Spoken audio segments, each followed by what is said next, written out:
ദൈവം വിശ്വസിക്കാനുള്ളതല്ല. ദൈവത്തെ അന്വേഷിച്ച് കണ്ടെത്തി അതായി മാറാനുള്ളതാണ്.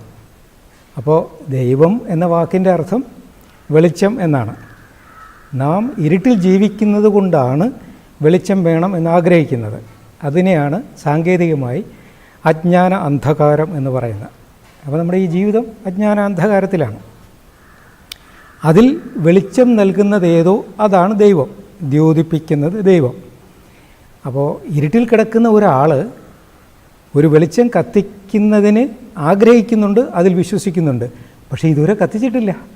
അതുകൊണ്ടാണ് ഇരുട്ടിൻ്റെ ദുഃഖം അവനെ ബാധിക്കുന്നത്.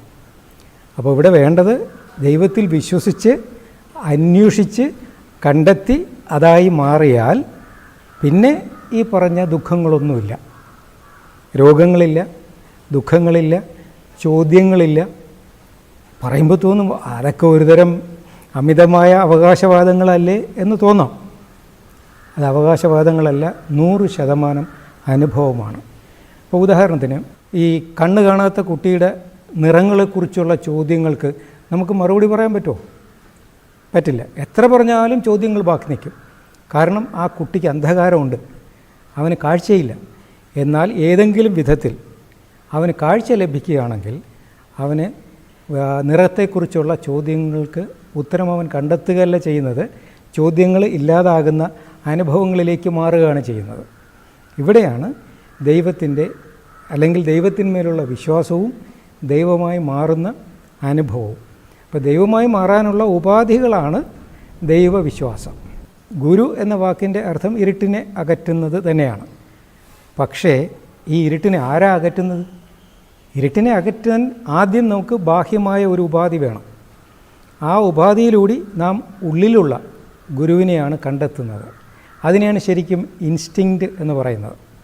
അതായത് ഒരു പശു പ്രസവിക്കുന്ന ആ ഒരു കണ്ടിട്ടുണ്ടോ? ആ ഭയങ്കര രസമാണ്.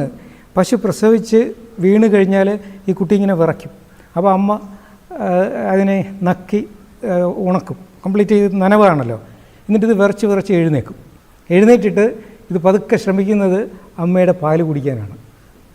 നല്ല രസമാണ് നോക്കാൻ. അവൻ്റെ ആ ഒരു ആരാ അവനെ അവൻ്റെ ആഹാരത്തിൻ്റെ സോഴ്സിലേക്ക് നയിക്കുന്നത്? ആ ജനിച്ച് വീഴുന്ന ആ കുട്ടിക്ക് ആരാ വഴികാട്ടി? അവന് കാണാനും കേൾക്കാനും മണക്കാനും രുചിക്കാനും എന്നുള്ള ഇന്ദ്രിയശേഷി വളർന്നിട്ടില്ല, ഇപ്പോൾ ജനിച്ചതേ ഉള്ളൂ. എങ്കിലും അവൻ്റെ നിലനിൽപ്പിന് ആവശ്യമായ ആ പാല് എവിടെ നിന്ന് ലഭിക്കും, അതെങ്ങനെ ഊറി കുടിക്കണം എന്നാരാ പറഞ്ഞു കൊടുത്തത്? അവൻ്റെ ഉള്ളിൽ തന്നെ ഉള്ള ആ ദൈവമാണ്, അഥവാ ഗുരുവാണ് വഴികാട്ടി. അതുകൊണ്ടാണ് നമുക്ക് ആദ്യമായി അനുഭവങ്ങൾ പങ്കുവച്ച് തരുന്നതാണ് അമ്മ. അതുകൊണ്ടാണ് മാതാ. രണ്ടാമത് അമ്മ പറയും ഇതാണ് മോൻ്റെ അല്ലെങ്കിൽ മോളുടെ അച്ഛൻ. അപ്പോൾ ആ അറിവിലാണ് പിതാ. പിന്നെ ഇവർ രണ്ടുപേരും കൂടെ പറയും മക്കളെ പഠിക്കേണ്ട വിഷയങ്ങളുണ്ട്, അത് ഈ ഗുരു പറഞ്ഞു തരും. അപ്പോൾ മാതാ, പിതാ, ഗുരു. പിന്നെ ഒരു ദൈവമുണ്ട്, അതെവിടെയാ? അതുള്ളിലാണ്. ഈ ഗുരു പറഞ്ഞു തരുന്ന വഴികളിലൂടെ സഞ്ചരിച്ച് നാം നമ്മുടെ വാസനാപരമായ അറിവിലേക്ക് എത്തണം. അതാണ് യഥാർത്ഥ ഗുരു.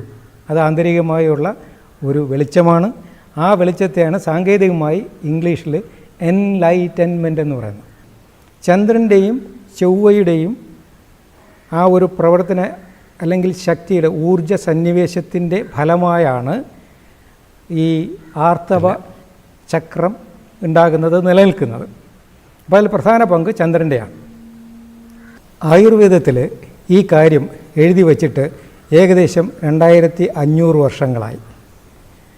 ചന്ദ്രൻ ഭൂമിയെ ചുറ്റി വരാൻ 28 ദിവസം എടുക്കുമെന്നും ആ 28 ദിവസത്തിനകത്താണ് ആരോഗ്യമുള്ള ഒരു സ്ത്രീയുടെ ശരീരത്തിൽ ഒരു ജീവൻ ഉദയം ചെയ്യുന്നതെന്നും ആ 28 ദിവസത്തിനകത്ത് ആ എഗ്ഗ് ഉപയോഗിച്ചില്ലെങ്കിൽ അതിനെ ബോഡി ഡിസ്കാർഡ് ചെയ്യുമെന്നും എത്ര 1000 വർഷങ്ങൾക്ക് മുമ്പ് കണ്ടെത്തി.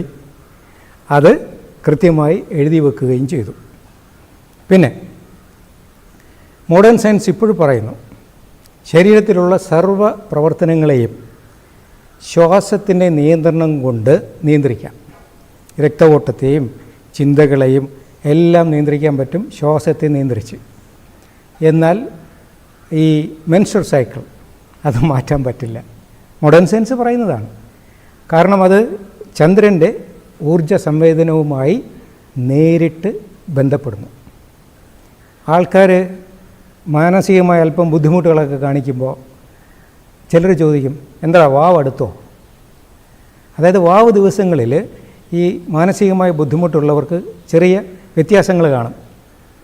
വെളുത്ത വാവ് ദിവസം കൃത്യമായിട്ടും ഇവർക്ക് ആ ഒരു അഗ്രഷൻ കൂടും.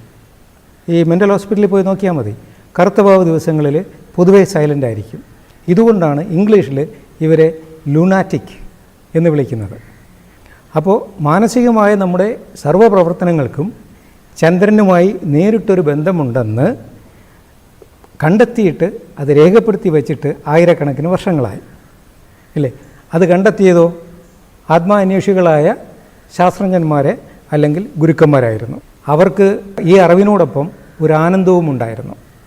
ആധുനിക ശാസ്ത്രം ഇപ്പോൾ ബാഹ്യ സങ്കേതങ്ങൾ ഉപയോഗിച്ച് മൈക്രോസ്കോപ്പ്, ടെലസ്കോപ്പ്, പിന്നെ റോക്കറ്റ് മുതലായ സംവിധാനങ്ങൾ ഉപയോഗിച്ചുകൊണ്ട് നമുക്ക് ഭൗതികമായ ബാഹ്യമായിട്ടുള്ള ഒരു അറിവ് നേടിത്തരുന്നു.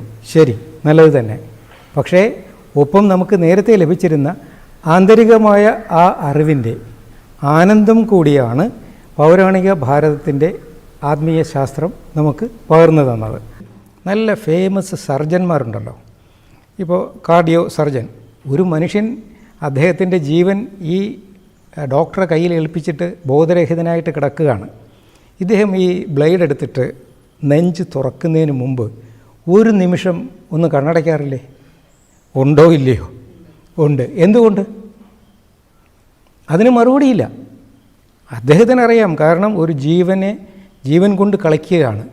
അപ്പോൾ ഒരു മനുഷ്യന് പരിമിതികളുണ്ടെന്നും ഈ മനുഷ്യൻ്റെ ജീവനെ നിലനിർത്തുന്ന എന്തോ ഒന്ന് എൻ്റെ ബുദ്ധിക്കതീതമായി ഉണ്ട് എന്ന ബോധ്യം ഈ സർജനുണ്ട്.